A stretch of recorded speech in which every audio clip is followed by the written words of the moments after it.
Olá, nós estamos iniciando a nossa quarta aula de aconselhamento cristão e na aula de hoje nós veremos Jesus Cristo como conselheiro. Para tanto, nós vamos analisar o texto já tão conhecido de João capítulo 11, que trata da ressurreição de Lázaro. E nós vamos olhar para o aconselhamento familiar em uma crise provocada pela perda de um ente querido. Todos nós já passamos por isso. Todos nós já perdemos algum ente querido, ou o pai, ou a mãe, ou um filho, um irmão, um tio, um primo, um parente chegado. Todos nós já passamos por essa crise alguma vez na vida e sabemos o quanto é difícil, o quanto é dolorosa essa crise. A perda de um ente querido é uma perda irreparável. A morte de uma pessoa é insubstituível, torna aquela pessoa insubstituível. Podemos ser muitos parentes, muitos amigos, mas cada pessoa para nós é única e a sua morte causa uma crise muito grande, principalmente para aqueles que são mais próximos, para aqueles que são mais chegados da pessoa falecida. Conforme o evangelista João, Jesus amava Lázaro, Maria e Marta. É possível que essa fosse a família mais amiga, mais próxima, mais achegada do Senhor.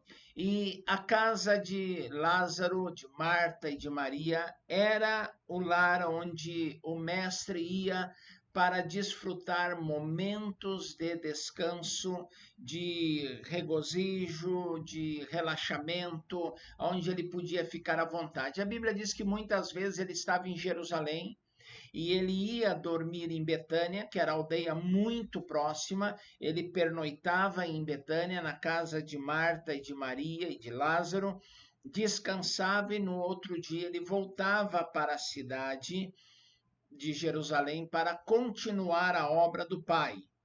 Podemos dizer que Jesus usava Betânia como cidade dormitório. O seu trabalho principal se desenvolvia em Jerusalém, quando ele estava ali na Judéia, mas a cidade dormitório era Betânia e era a casa de Marta, Maria e Lázaro.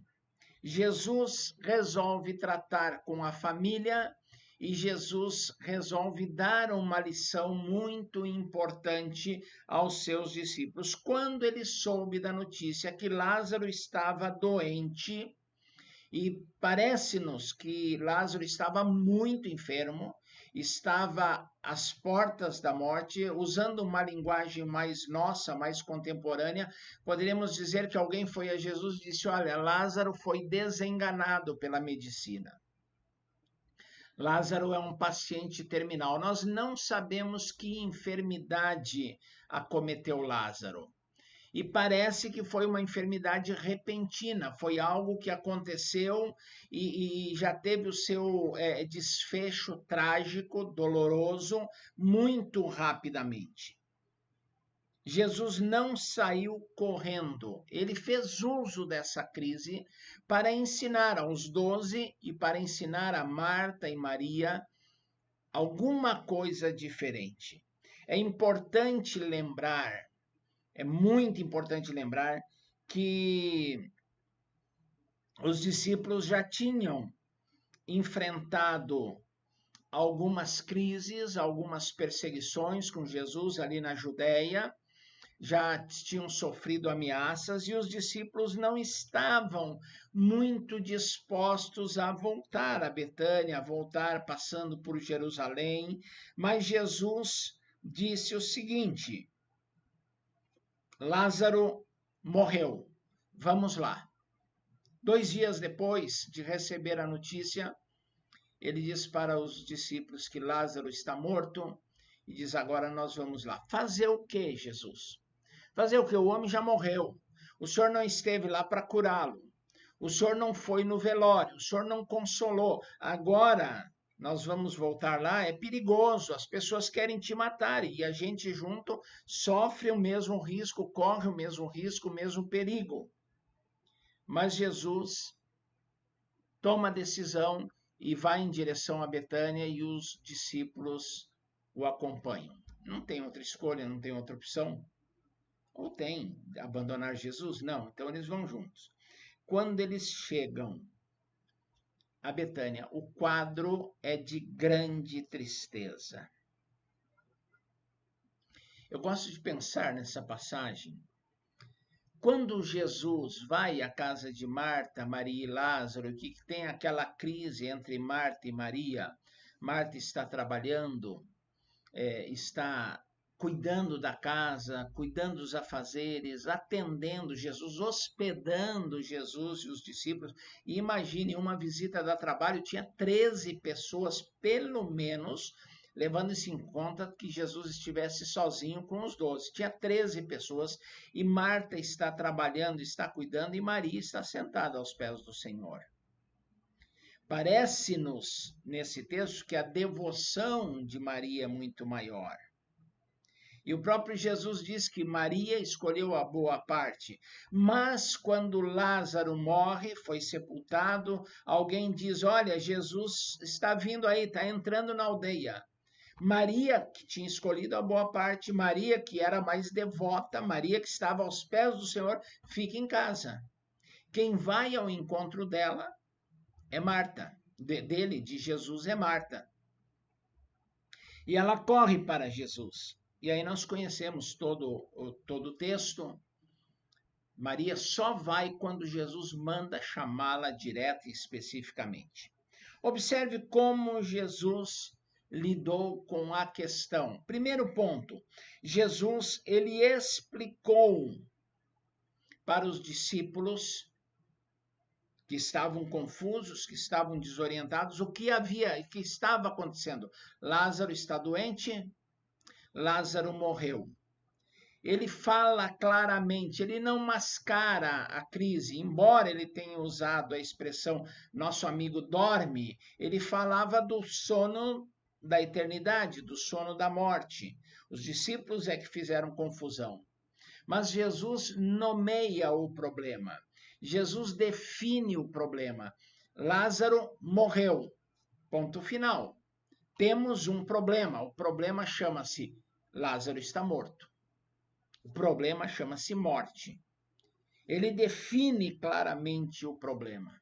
Às vezes as pessoas estão tão confusas com as suas crises, com as suas dificuldades, que não entendem o que está acontecendo, que não percebem a gravidade da situação, que ficam num mundo de negação, de fantasia, de irrealidade, e o conselheiro, na sua intervenção, ele precisa definir e declarar claramente o problema. Olha, você tem um problema, seu problema é esse.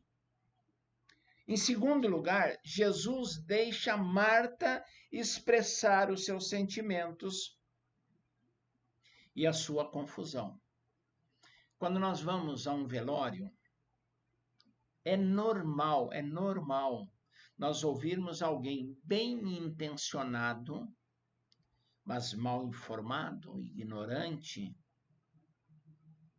simplório demais, crédulo demais, olhar para a pessoa enlutada e dizer, não chora, chora. Jesus deixou Marta chorar, Jesus deixou Maria chorar.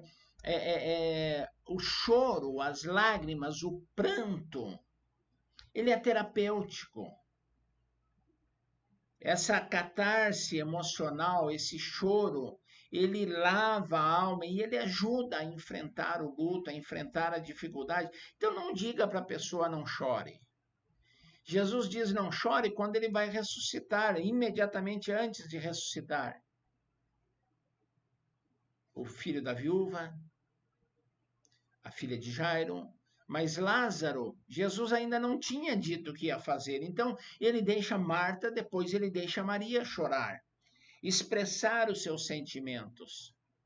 Isso é terapêutico. Quando você estiver aconselhando uma pessoa, dê liberdade para essa pessoa expressar os seus sentimentos, seja de dor, seja de tristeza, seja de frustração, seja de raiva, deixa a pessoa extravasar, deixa a pessoa falar e manifestar os seus sentimentos. Depois, de um modo muito tranquilo, muito calmo, Jesus deu-lhe uma nova certeza e implantou em Marta, depois em Maria, uma esperança. Teu irmão há de ressuscitar. Eu sou a ressurreição e a vida. Você não precisa chorar. Eu vou resolver essa questão. Eu vou te ajudar. Eu vou fazer o que ninguém pode fazer. Jesus dá uma certeza, uma convicção. Marta ainda alega, Senhor, eu sei que ele há de ressuscitar, a ressurreição do último dia. O judeu, mesmo antes de Cristo, ele tinha uma concepção, embora não a mesma concepção do Novo Testamento, embora não a mesma convicção que nós temos hoje, mas ele tinha uma convicção de imortalidade da alma, de ressurreição, de juízo, de recompensa ou castigo eterno. E Marta, ela diz, eu sei, Senhor, meu irmão vai ressuscitar no último dia. Jesus disse, não, eu sou a ressurreição e a vida. Quem crê em mim, ainda que esteja morto, viverá. Ele está falando de algo que vai acontecer ali, nos momentos seguintes.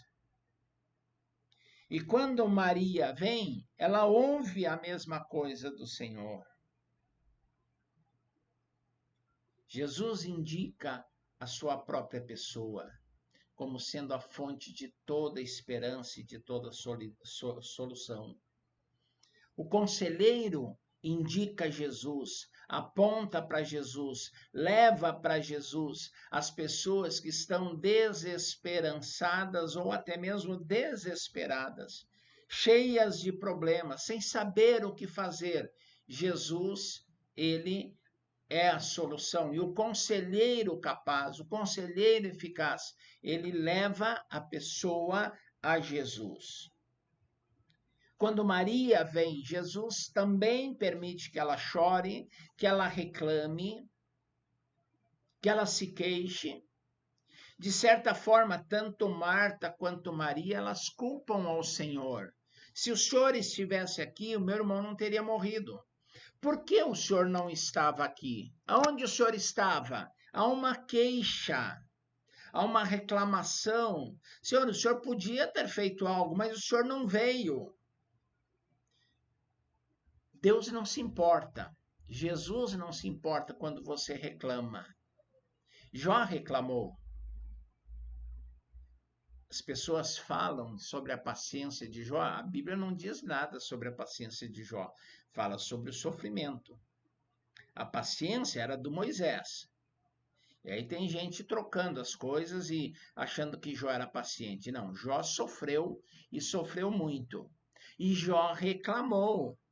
Jó se queixou. Você encontra no livro de Jó várias vezes essa expressão. Jó queixa-se do Senhor, reclama, como Marta e Maria fizeram. E Jesus não... Ei, para com isso, não reclama de mim, não. Não, Jesus deixou elas expressarem os seus sentimentos, deixou-as chorarem, deixou reclamarem. Querido, você tem o direito de reclamar, de se queixar, de chorar. Você não tem o direito de blasfemar. Aí não. Mas você tem todo o direito de se queixar da sua dor. Deus te dá esse direito. E você, como conselheiro, quando a pessoa estiver se queixando, deixa a pessoa se queixar. Deixa a pessoa colocar para fora toda a sua dor em forma de palavras. Aceite isso. É terapêutico. É libertador. Faz parte do processo de cura.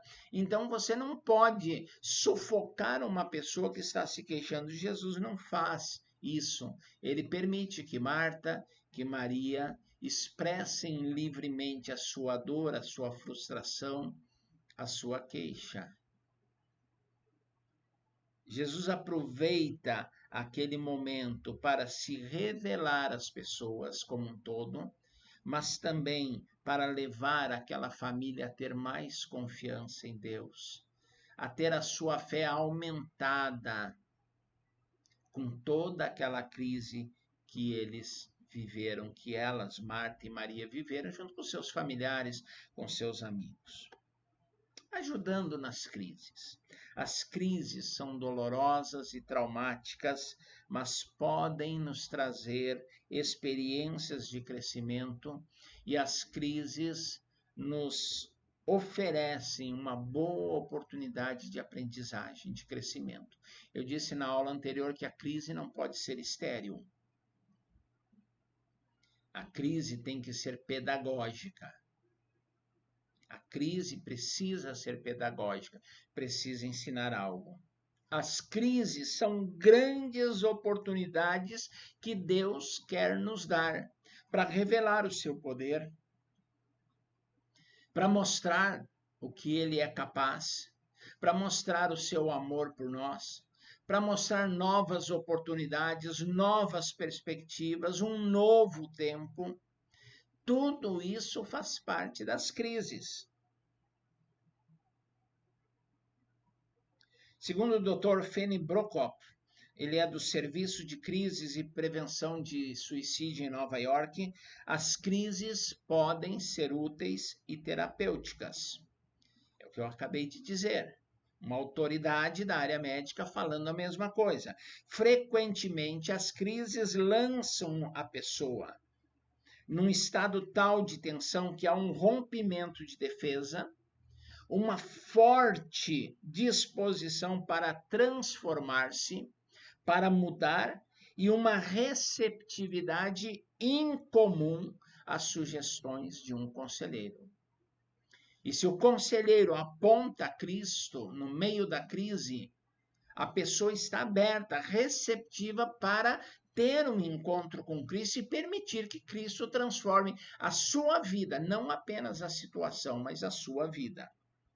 Às vezes, as crises nos ensinam a olhar de modo mais objetivo para os problemas que surgem e solucioná-los de forma mais eficiente.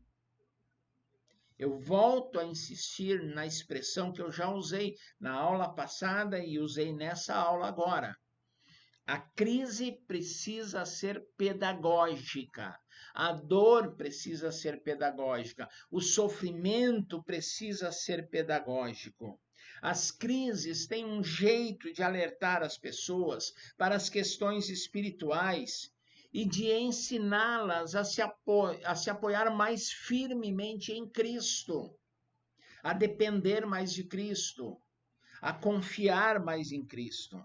Do exemplo de Lázaro, nós concluímos que Deus usa as crises para ajudar os cristãos a crescerem e a amadurecerem como discípulos de Jesus. Jesus olha para Marta, para Maria, para Lázaro e os ensina que Ele é Deus, que Ele é o Deus Todo-Poderoso, que Ele tem poder sobre a vida e a morte, e que para Deus não há situação impossível, não há problema insolúvel. 4 dias morto, Jesus o ressuscita. Marta não tem esperança nenhuma. Ela já está projetando uma vida sem a presença de Lázaro. Maria está projetando a continuidade da vida sem o irmão ao lado. E isso para elas é algo extremamente difícil numa sociedade patriarcal extremamente machista. Agora, Marta e Maria são 2 mulheres que não têm mais o apoio do irmão. Embora nos pareça, olhando todo o contexto bíblico, pareça-nos que a casa era de Marta, Há uma sugestão de que Marta seria uma viúva economicamente bem-sucedida ou bem situada, uma viúva rica, que tinha casa, que tinha bens, parece que ela é a dona da casa, é ela que cuida, é ela que reclama, é ela que coordena as coisas. Mas, de qualquer forma, a presença de Lázaro é importante. E quando Jesus intervém, a esperança transforma-se em realidade. Lázaro é trazido de volta à vida. Lázaro é devolvido à família, totalmente restaurado, curado, vivo. Jesus, ele nos entende. Jesus nos permite chorar. Jesus nos permite expressar livremente o nosso sofrimento, a nossa dor. E quando ele intervém, a sua intervenção é para instilar esperança, para encher o nosso coração de uma nova perspectiva e nos conduzir à vitória completa. É lógico, vamos ser bem racionais, bem maduros, bem equilibrados nesse ponto. Quando se trata da morte de um ente querido, Jesus não está mais aqui fisicamente. Jesus não está mais entre nós em pessoa. Então, a pessoa que morreu, salvo raríssimas exceções, essa pessoa será sepultada e só ressuscitará na eternidade. Mas a esperança que nós temos, o conforto que nós temos é o mesmo. O que Jesus disse para Marta e para Maria vale para hoje, para os nossos entes queridos, para os nossos mortos. Eu sou a ressurreição e a vida.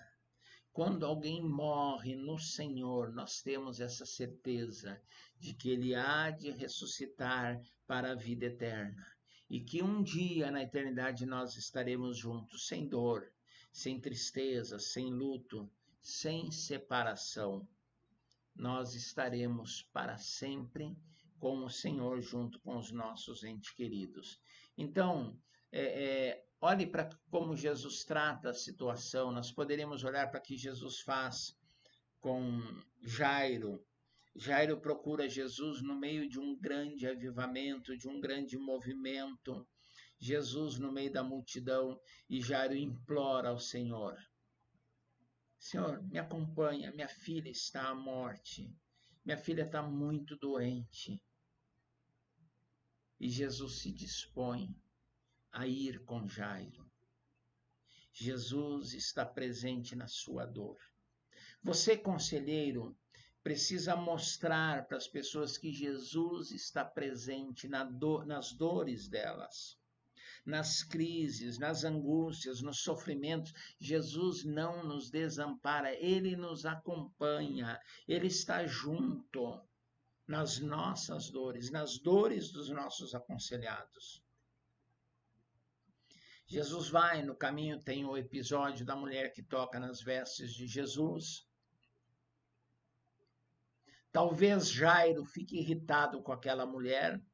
Minha filha está morrendo, essa mulher vem aqui. Ô Jesus, já curou, deixa aí, vamos embora, minha filha está morrendo. Ô Senhor, não tá, tocaram, foi curada, amém, vamos embora. Minha filha ainda está viva.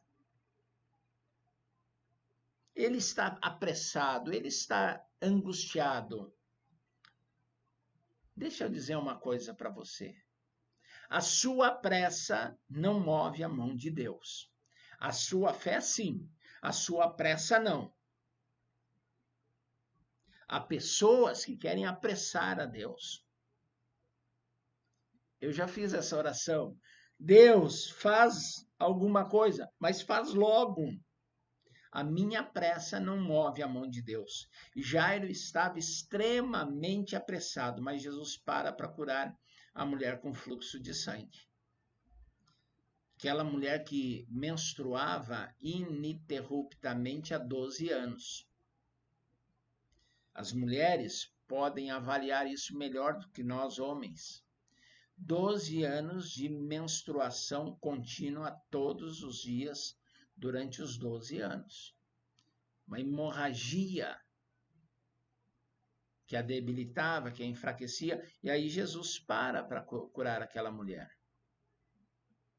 Quando ele recomeça a sua caminhada, chega alguém e diz para Jairo: não incomodes mais o mestre. Deixa para lá. Sua filha já morreu. Me ocorreu agora, talvez Jairo pense assim: senhor, o senhor é carpinteiro, já que o senhor está indo, já faz o caixão. E quem sabe alguém tenha pensado nisso: o carpinteiro vai fazer o caixão, que honra, o caixão que a menina foi enterrada foi feito por Jesus.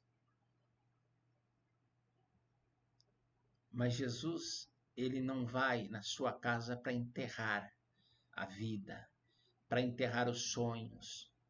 Jesus não vai à sua casa para sepultar nada, ele vai à sua casa para dar vida, para mudar situações.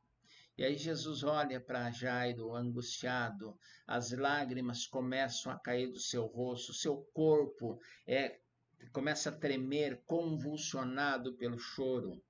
Eu me permito pensar isso, a Bíblia não diz, mas eu me permito pensar isso. Aquele tapa, naquele murro na cara de Jairo: Jairo, sua filha morreu, esquece. Esquece Jesus, esquece tudo, sua filha morreu. Aí eu gosto de pensar que Jesus para, Jairo está ao seu lado, Jesus coloca a mão no ombro de Jairo e dá um tapinha. E Jesus diz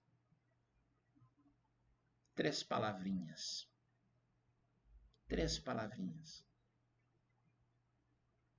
4 na verdade. Não temas, crê somente. Jairo, não liga para essa gente, não. Não dá ouvidos para essa gente. Não dê ouvidos para a tragédia, para a desgraça, para as más notícias. Continue crendo. Você foi me encontrar, você foi lá me buscar, porque você cria. Continue crendo. No meio da crise, continue crendo.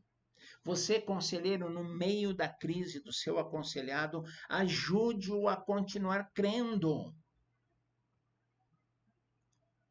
Empreste a sua fé. Use a sua fé para colocar para cima aquela pessoa que está descrendo naquele momento. E Jesus continua caminhando. E eu fico imaginando a cabeça de Jairo nesse momento. O que Jesus vai fazer?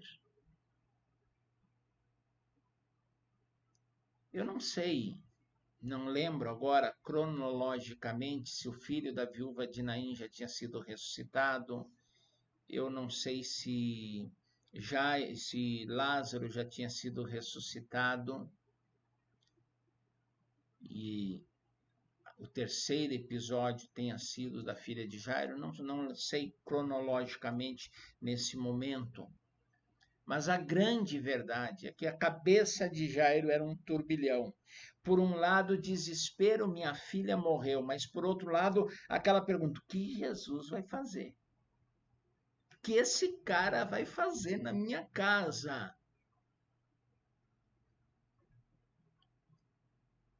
E Jairo anda ao lado de Jesus. Talvez a mais longa jornada da vida de Jairo. Sentimentos os mais controversos o assaltam. Minha filha morreu. Não, mas Jesus está indo.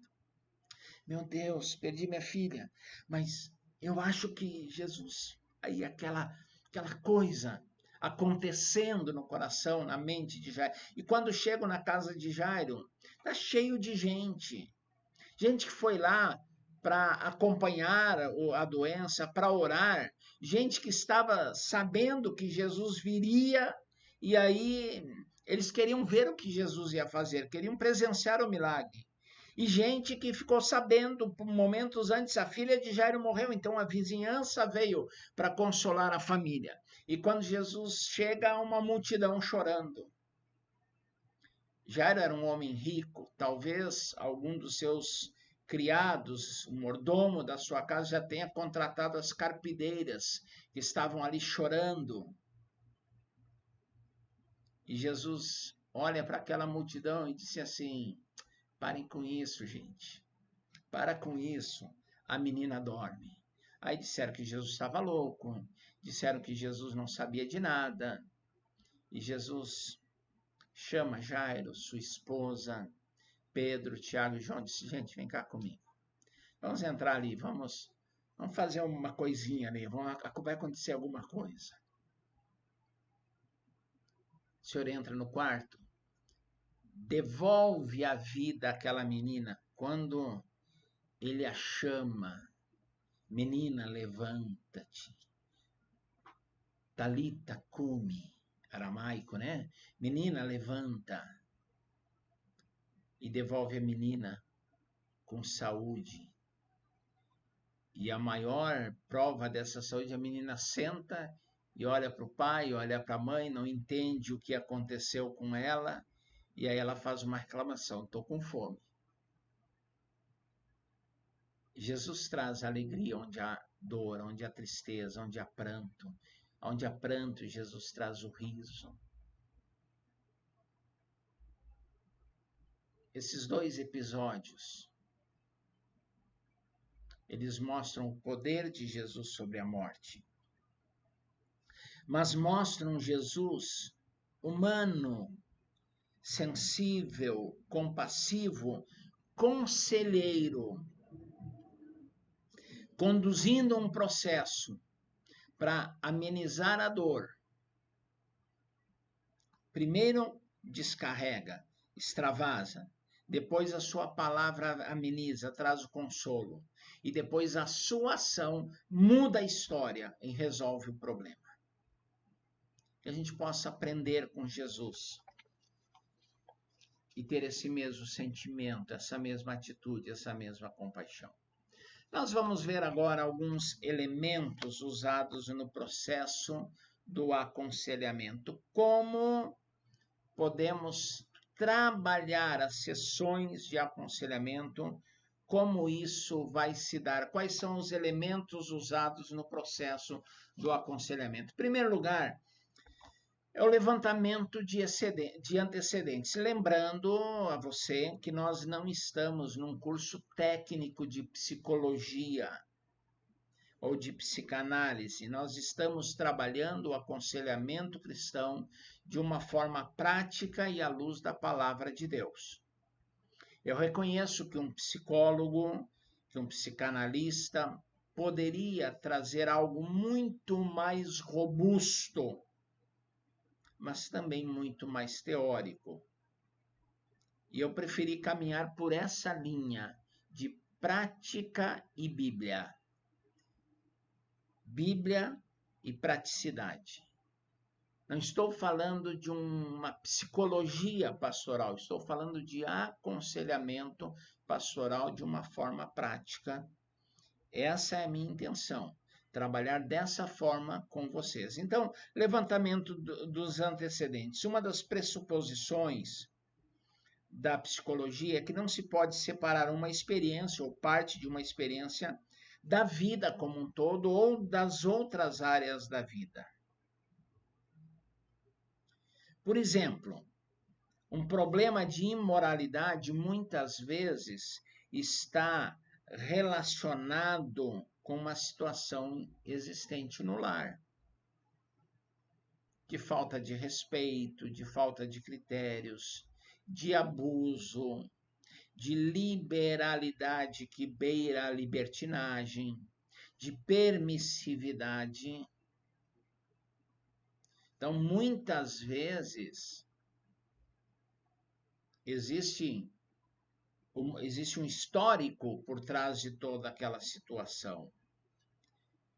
Hoje em dia, é muito comum você ver uma menininha de 3, 4 anos dançando, por exemplo, funk, que para mim não é música, coisa nenhuma, mas é uma questão pessoal e não entra no caso aqui, dançando funk, rebolando, e tinha um conjunto aí alguns anos atrás que dançava na boquinha da garrafa, então a menininha de 3, 4 anos dançando na boquinha da garrafa, e o pai, a mãe, a tia, a avó achando bonitinho, batendo palma, ah, que coisa lindinha, e filmando e tirando foto. A menina cresce dentro desse ambiente e aí alguns problemas podem acontecer e aí já não é mais bonitinho, aí já virou problema. O conselheiro deve recolher dados e saber de fatos da vida do aconselhado para encontrar raízes do problema.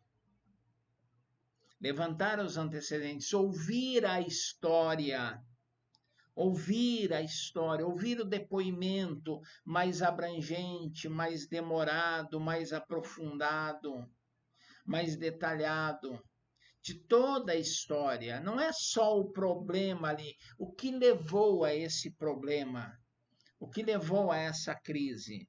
Nós não podemos levantar hipótese alguma na vida de alguém sem antes saber o que há de mais profundo. Quais são os seus sentimentos escondidos, quais são as experiências ao longo da vida.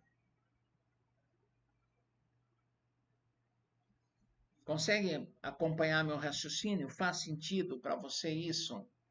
Você não pode partir de uma criar uma hipótese, imaginar uma hipótese e achar que tudo a partir daí você precisa fazer uma investigação, um levantamento de antecedentes. Existem perguntas que são perguntas chaves que você tem que fazer sobre a infância, sobre a criação, sobre a vida, sobre os primeiros anos da vida de casado e sobre trabalho, enfim, você vai levantando os antecedentes. E às vezes a pessoa conta uma experiência que teve, dolorosa, difícil, traumática, absurda, e aí você consegue fazer a conexão, você consegue linkar e entender que, na verdade, o que está se apresentando hoje tem as suas raízes lá atrás. E não adianta você trabalhar o hoje, resolver o agora, se você não tratar o que aconteceu lá atrás. O levantamento de antecedentes é muito importante. Jay Adams, ele aconselha que na primeira parte da entrevista, os conselheiros façam um levantamento da vida, um panorama da vida do aconselhado. Crie uma biografia, leve a pessoa a contar a sua autobiografia. Então, algumas perguntas que Jay Adams sugere. Tá? Qual era a posição do aconselhado na família de seus pais? Era filho único? Era o último filho? Talvez fosse muito mimado.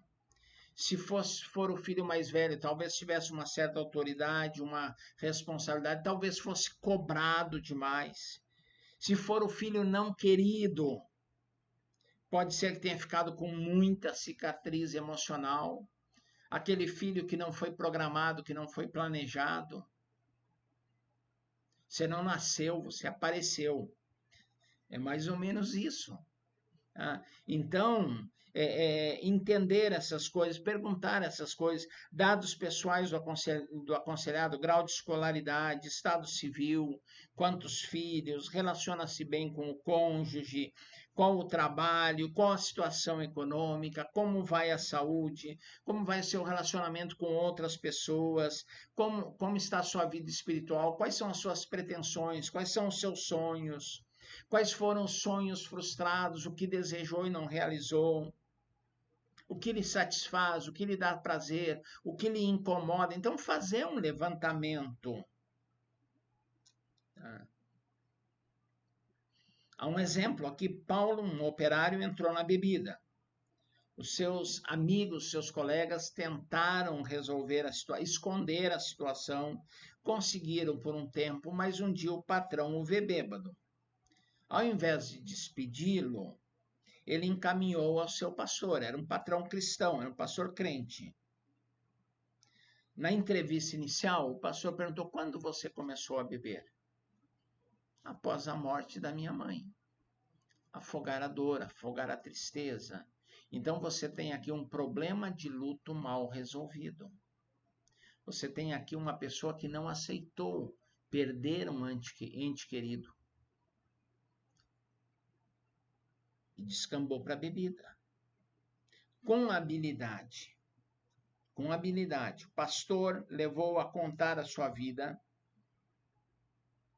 e descobriu que ele era filho único, que o pai morreu quando ele estava na adolescência, e a sua mãe lhe dispensou todo o carinho. A sua mãe acabou sendo super protetora, castradora, sufocante. Paulo arrumou sua primeira namorada, a mãe não concordou, nem com o namoro, nem o casamento. Aí aconteceu o quê? Paulo casou-se, saiu da casa da mãe, e a mãe começou a culpá-lo por tê-la abandonado à sua própria sorte. E quando a mãe morreu, ele caiu em profunda depressão pelo sentimento de culpa. E aí ele começou a frequentar bares para afogar as suas mágoas. Ele tentou inconscientemente castigar a si próprio, afundando na bebida. Então, o que o pastor fez? Com muita habilidade, com muita sabedoria, o conscientizou dos aspectos básicos do seu problema. Trabalhou a questão da culpa e apresentou-o a Jesus Cristo, que tem o poder de perdoar os pecados. Paulo entregou sua vida ao Senhor Jesus, o recebeu como Senhor e Salvador, sentiu o seu amor, sentiu o seu perdão, parou de beber e passou a viver uma nova vida em Cristo. É sempre recomendável que o conselheiro faça um relatório do aconselhamento para rever na próxima sessão, para dar uma olhada nas suas anotações. As informações levantadas precisam estar sempre na mente do conselheiro. Então, anota e reveja essas anotações antes de cada sessão. Segundo lugar, o conselheiro vai ter uma percepção do caráter do aconselhado. O conselheiro pode estudar o caráter ou a personalidade das pessoas, observando sua postura, seus gestos, o tom de voz, a sua maneira de vestir-se, a sua maneira de sentar-se e até alguns movimentos do corpo que pareçam casuais. É muito bom quando o conselheiro tem essa habilidade, quando o conselheiro estudou essas questões de postura, de linguagem corporal, de rapport. Não vou entrar no mérito aqui, mas são coisas importantes para você pesquisar depois e se aprofundar, estudar um pouco mais. Mas só isso não basta, ele deve observar o conjunto de aspectos para formular uma hipótese. A postura, o tom de voz, a posição na família, o problema que o aconselhado descreve, os seus relacionamentos com amigos, o seu relacionamento com o sexo oposto, seus sucessos, seus fracassos na vida profissional, na vida acadêmica, indicam muita coisa, mas não constituem base suficiente para tirar uma conclusão correta. Ao sentar-se em uma cadeira, uma boa distância do conselheiro pode significar que ele está desconfiado, que ele resistirá às perguntas, que ele resistirá às colocações do conselheiro. Sentou, cruzou os braços, está se protegendo, está criando uma barreira entre ele e o conselheiro. Você precisa perceber essas questões. Se ele se sentar muito próximo, pode mostrar que ele esteja com medo de ser rejeitado, é uma pessoa carente, quer a proximidade, quer se aproximar, o desejo de ser amigo, de conquistar, de convencer, então ele se aproxima muito. modo de sentar-se rígido, ou na beira da cadeira, significa que ele está ansioso, que ele está nervoso, uma inquietude. Então, o conselheiro tem que fazer uma leitura e fazer algumas perguntas para sondar o caráter. Não apenas a observação, mas algumas perguntas de princípios, de valores.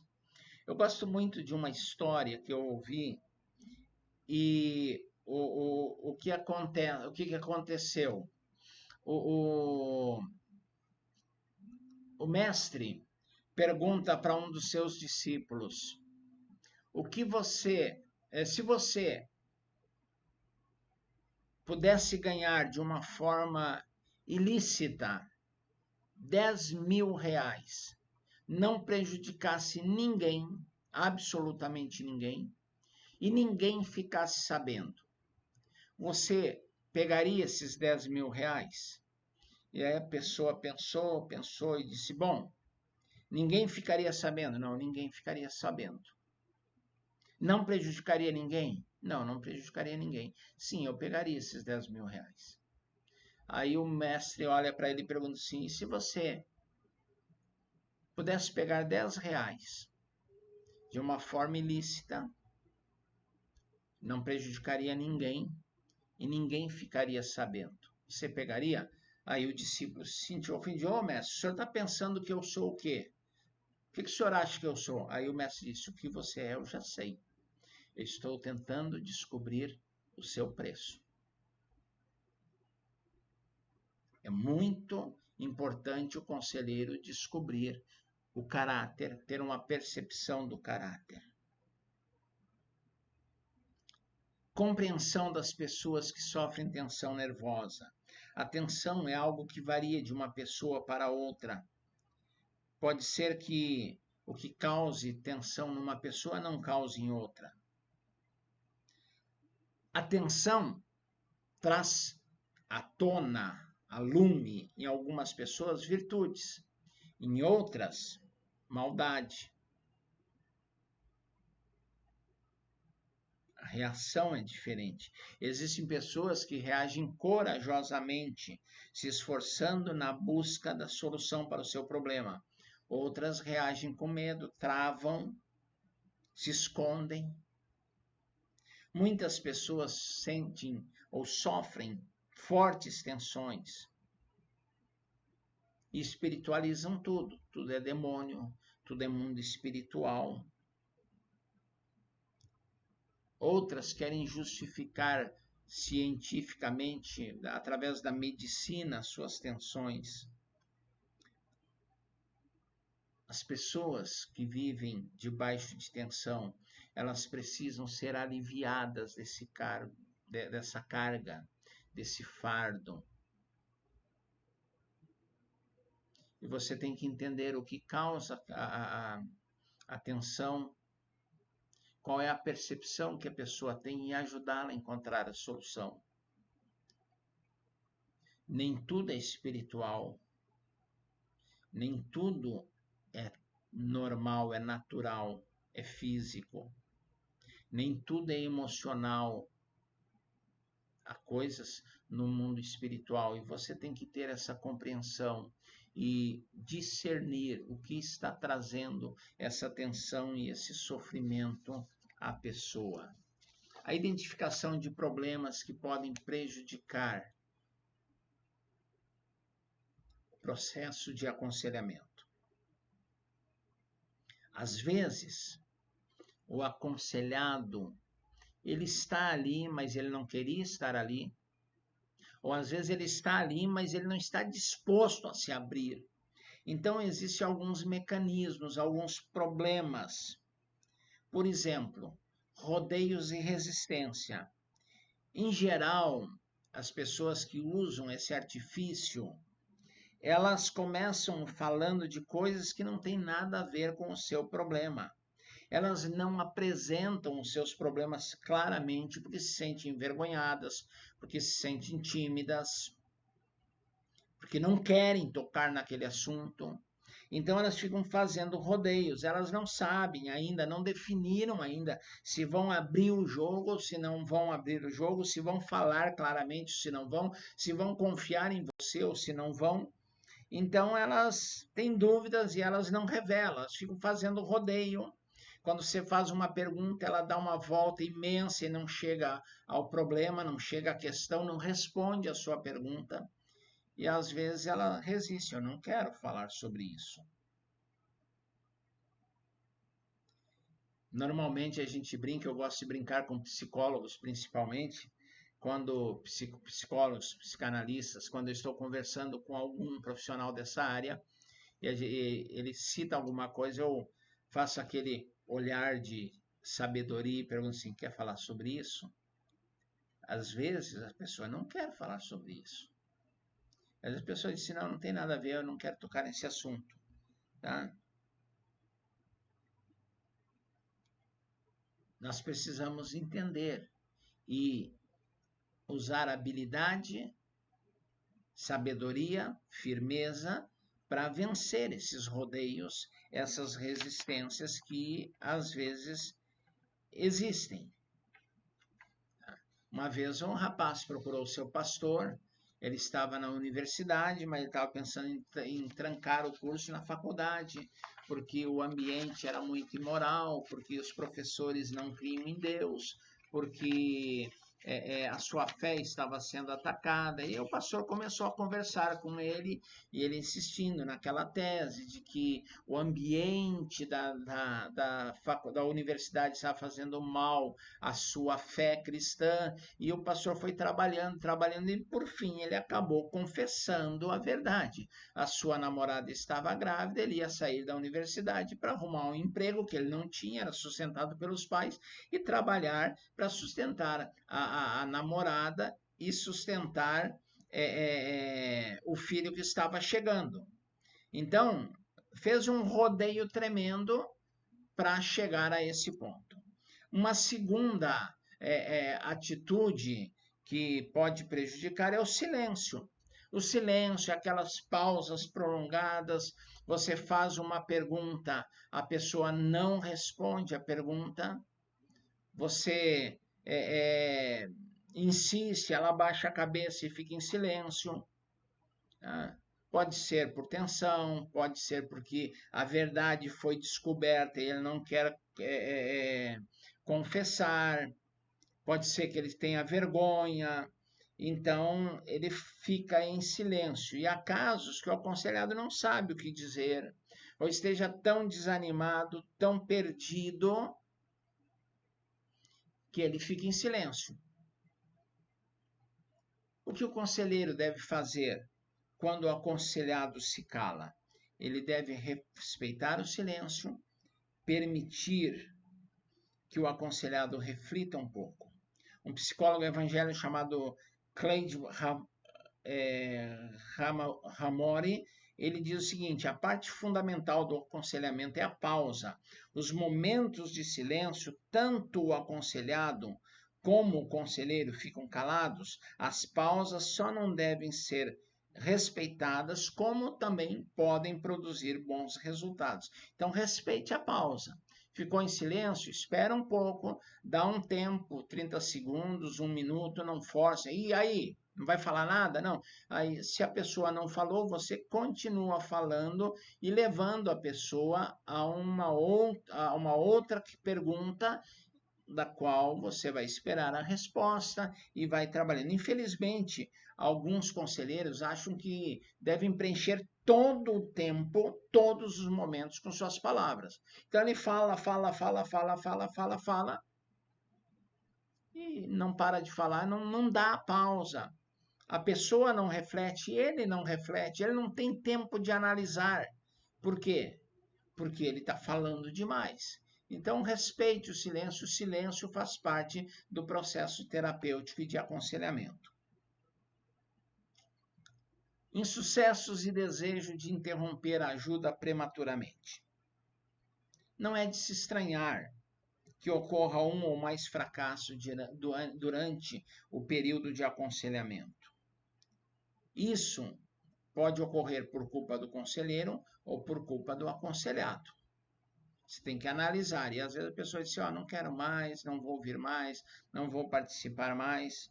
O aconselhado, às vezes, ele é colocado em xeque, ele é colocado contra a parede, principalmente em questões morais e questões espirituais, e ele não quer mudar. Então ele diz, eu prefiro não continuar. Ele pensa assim, e aí ele vai encontrar desculpas. Às vezes ele até tentou, mas ele está tão desanimado, está tão desesperado que não deu certo. Então, para que continuar? O que o conselheiro deve fazer quando o aconselhado corta a ajuda prematuramente? O que ele deve fazer? Ele deve respeitar o direito do aconselhado de tomar aquela decisão, mas é conveniente dizer que a porta continua aberta, que ele continua à disposição, que ele estará orando, que ele estará pedindo a Deus pela vida da pessoa e continua à disposição.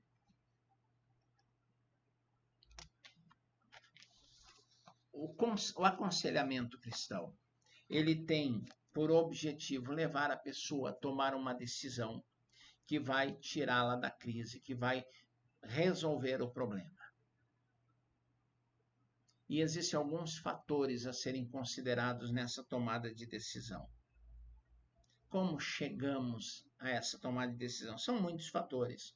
O intelecto, as emoções, o espírito, os instintos, o agir do Espírito Santo, todos esses fatores tentam persuadir a vontade de que a decisão deve ser tomada e os problemas serão resolvidos. Existem pessoas que são conduzidas por caprichos. E o conselheiro, ele deve levar a pessoa a decidir racionalmente, não mais por capricho, não mais por egoísmo. A partir de hoje eu vou mudar de atitude. Há pessoas que estão se vitimizando demais. E o conselheiro tem que levá-las a assumirem o papel principal, a serem protagonistas nas suas próprias existências. Há pessoas que estão em pecado e o pecado gerou a situação de crise. Elas têm que tomar a decisão de abandonar o pecado. Então, o conselheiro deve fazer perguntas para a pessoa, deve levar a pessoa a se perguntar no momento da decisão, o que minha consciência está dizendo sobre isso? Isso está dentro das normas cristãs? Quais os benefícios essa decisão me trará a longo prazo? Quais poderão ser as consequências negativas se eu não tomar essa decisão? Que efeito essa decisão produzirá nas pessoas, na minha família, no meu grupo, na minha igreja? São questões a serem consideradas numa tomada de decisão. Respondendo essas perguntas e algumas outras que surgirão, a pessoa estará capacitada a tomar uma decisão favorável que vai mudar a sua vida, que vai mudar a sua história. E para finalizar a aula de hoje, nós vamos falar um pouquinho rapidamente sobre o uso dos recursos espirituais. O conselheiro cristão, ele tem uma vantagem sobre qualquer outro conselheiro, de poder contar com a ajuda do Espírito Santo, do Paráclito, daquele que está ao lado, do Consolador. O conselheiro, ele conta com o Espírito Santo, que foi enviado por Jesus para ficar ao lado, para ajudar. Se a igreja primitiva considerava indispensável ser cheio do Espírito Santo para administrar bens, era o caso dos diáconos, Atos 6. Quanto mais nós, como conselheiros que lidamos com vidas, com almas, e não com cesta básica, com patrimônio, com coisa material, precisamos ser cheios do Espírito Santo.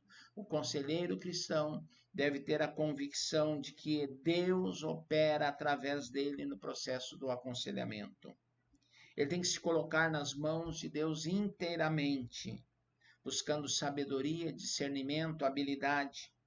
Da mesma forma que Deus cura o enfermo enquanto o médico trata da ferida, assim o poder de curar a alma do Espírito Santo intervém enquanto está havendo o aconselhamento, levando a pessoa a compreender o problema, a resolver o problema, a limpar-se da culpa e a tornar-se uma pessoa melhor segundo os padrões de Deus. Uma das ferramentas mais poderosas nas mãos de um conselheiro cristão é a Bíblia Sagrada. O Espírito Santo usa o conselheiro usa a Bíblia. São recursos espirituais que fazem toda a diferença num aconselhamento e que estão à nossa disposição. Que a gente possa fazer uso disso, em nome de Jesus.